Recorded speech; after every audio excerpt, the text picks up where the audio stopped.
आम सरकार एक वर्ष पूरण करने जाउछंती। एही अवसर रे एक वर्ष पूर्ति उपलक्षे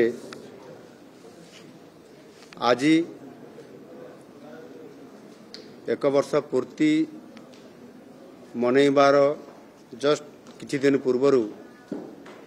आमे आज सर्वप्रथम एक कार्यक्रम विशेष करिकी शिल्प केमिति अग्रगति बढ़िबो से आधार रे एक विशेष कार्यक्रम आलोचना एवं विचार विमर्श आज विभिन्न सेक्टर जो बड़ शिल्पपति मानकर एवं एमएसएमई सेक्टर महिला उद्योगी एवं स्टार्टअप क्षेत्र में जो माने उद्योगी अच्छा से लेकर गोटे आलोचना एवं विचार विमर्श गोटे कार्यक्रम ये रखा जाइथिला। आपण माने समस्ते जानिछंती जे आमर Utkarsh Odisha make in Odisha conclave 2025 पई आमे अद्भुतपूर्व भाव में ये कार्यक्रम रे ये कनक्लेव रे आमे सफलता आनीथिलु। गत जनवरी 28 एवं 29 तारीख रे ये 2025 मसीहार एवं अनेक समय रे ये कथा को नहीं प्रश्न मध्य उठीथिला जे जेते बेले 17 लाख कोटी टंकार प्रस्ताव आसीथिला 13 लाख कोटी टंकार एमओयू साइन होइतिला 16टी सेक्टर रे एवं 13 लाख पाखापाखि लोकंकर एक नियुक्ति हेबार संभावना जो आसीतिला आ से आधार रे ताहार वास्तवता उपरे ग्राउंड ब्रेकिंग होउछि कि नहीं ना केवल एमओयू साइन होउछि पूर्व सरकार को भड़िया ये कथार प्रश्न आसीतिला एवं वास्तविक सरकार परिवर्तन हला परे विचारधारा बदली जाए सरकार नीति मध्य बदली जाए एवं सरकार आभिमुख्य मध्य बदली जाए और आम सरकार आसिला परे तार वास्तवता देबा पई आम डबल इंजन सरकार रो एवं ग्यारंटी दिया जाइथिबा माननीय प्रधानमंत्री ये समस्त कथा को विचार करले आज पर्यंत जो एमओयू साइन हला परे आमे ग्राउंड ब्रेकिंग करिबारे बड़ सफल नेतृत्व दे पारिछु। गत 2 मास हलाणी प्रथमे खोर्धारे आमे ग्राउंड ब्रेकिंग करलु 6000 कोटी टंकार एवं 30,000 लोकों को चाकरी दबा पाई से 14टी कंपनी सहित परवर्ती पर्यायर कणिगनगर लक्षाधिक कोटी टंकार से भाव में सेठी 14टी कंपनी शुभ उद्घाटन सहित शिलान्यास करा जाइथिला। तृतीय चरण में ढेंकानाल रे वारी कंपनी ठी आरंभ करी आउ 3टी कंपनी सहित आमे सेठी मध्य एमओयू साइन करथिलु ग्राउंडिंग ब्रेकिंग करिथिलु शिलान्यास करिथिलु एवं जस्ट 3 दिन पूर्वरु गंजाम जिलार छत्रपुर ठारे सेठी मध्य पाखापाखि 12टी कंपनी सहित एमओयू आमर साइन हला पोरे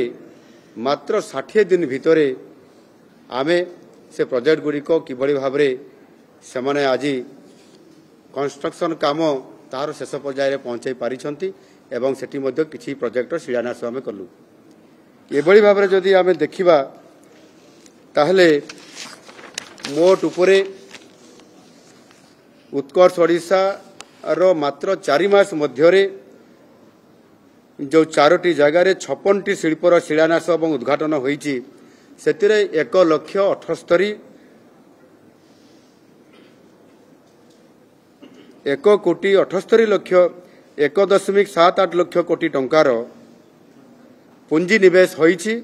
जहाँ आमर 1,10,000 युववर्ग को रोजगार देव। सेथिरे 206टी बड़ प्रकल्प को अनुमोदन करा जायछि जहाँ पूर्व 5 वर्ष रे ହାରାହାରି ଅନୁମୋଦନର ପ୍ରାୟ ଡବଲ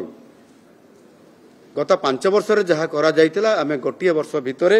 ताहार डबल अर्थात 206 बड़ प्रकल्प को आमे आज ग्राउंडिंग कराई पारिछु एवं एथिरे विशेष करिकी खनि एवं धातु क्षेत्र सहित आमे केमिकल्स खाद्य प्रक्रियाकरण वस्त्र और बयन शिल्प नवीकरण शक्ति इलेक्ट्रोनिक्स और पर्यटन आदि क्षेत्र में व्यापक निवेश आज आरंभ होईछि। आगामी दिन में निश्चित भाव में आउ किछि प्रोजेक्ट को आमे विशेष करी खनिज पदार्थ धातु शिल्पर केन्द्र केवल नुह बरं या सहित द्रुत गति एक डाइवर्सिफाइड शिल्प शक्ति केन्द्र हेबाकु जाउछि ओडिशा आउ याकु आधार करी आज जो आलोचना होइतिला एवं समानकर सहित विचार विमर्श होइतिला एवं समाने मध्य निजर स्टोरी कहितिले किभଳି भाବରେ ସେମାନେ अलगा राज्य मध्य समानकर इंडस्ट्री थिबा सत्ते जेतेबेले ऑफर आसिला ओडिशारू ସେମାନେ आसिले एवं आसिला परे जेभଳି भाବରେ जो आमर इंडस्ट्रियल पॉलिसी एवं इनसेंटिव जेभଳି भाବରେ समानकर सहित गोटे कोलाबोरेशन करागला एवं समानकर सहित आलोचना करागला सेथिरे उभय सेक्टर रे एमएसएमई सेक्टर रे एवं आमर इंडस्ट्री सेक्टर रे इंडस्ट्री मिनिस्टर एठी अछंती एवं आमर एमएसएमई मंत्री मध्य अछंती एमाने मध्य निजे समानकर सहित डिपार्टमेंट सहित प्रत्येक समय आलोचना करिकरी ये कथा को जेभଳି भाବରେ आज आमे ग्राउंड ब्रेकिंग करिबारे सफल हेइछु एवं समाने तांकर हिस्ट्री एवं समानकर स्टोरी मध्य आम पाखरे समाने रखिथिले एवं आगामी दिन में निश्चित भावरे जो आमर विजन अच्छी एवं समृद्ध ओडिशा करिबार स्वर्णिम समृद्ध ओडिशा 2036 पाई आउ से आधार रे आज आमे ताहार भित्ति स्थापना करिछु। आगामी दिन में निश्चित भावरे गोटे वर्ष भितरे आमे आज जो स्तर को आज आमे जाइछु मु आशा करी निश्चित भावरे आगामी दिन में ओडिशा पाई एक भल समय आसुछि एवं ता भितर निश्चित भावरे शिल्प क्षेत्र रे आजिकार पाई मु निश्चित भावरे कहिबी जे शिल्प क्षेत्र रे एवं ता सहित भित्तिभूमि को किभଳି भावरे सुदृढ़ करिबा पाई डबल इंजन सरकार रे रेल रो विकास रेल रो भित्तिभूमि